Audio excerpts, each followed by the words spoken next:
Lapitan natin. Easy naman kasi. Sisisi kayo.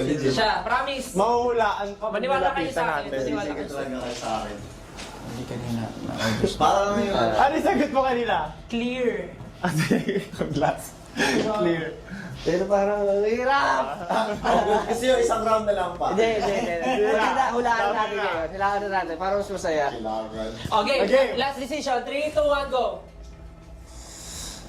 Feeling ko nag-get si Justin yung sinasabi ko eh. Feeling ko nag-get si Justin eh. Ako sasabi ko yung word. eh. Lalapitan ko yung word. Bakit 1Z? Ah, sige.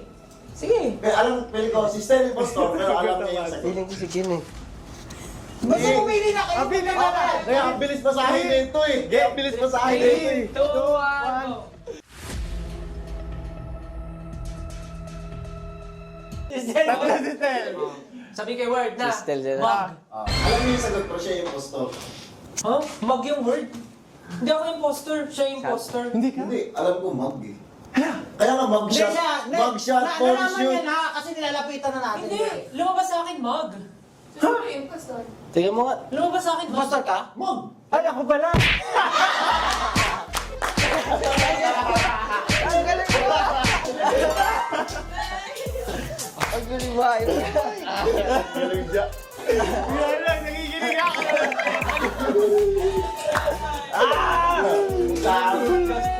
Wait lang! Ang sinabi mo? Ano sabi niya?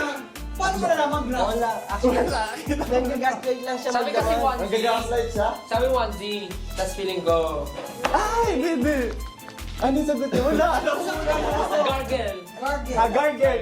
Kala ko unang convert toothbrush. So ilalagay yung toothbrush sa ano. Kasi sabi niya, partner? Hindi, kaya ako ba sinabi gargle kasi mumog. Okay, mumug. Kaya isip ko sa CR, gamit sa CR. Ang galing ka. Ganon.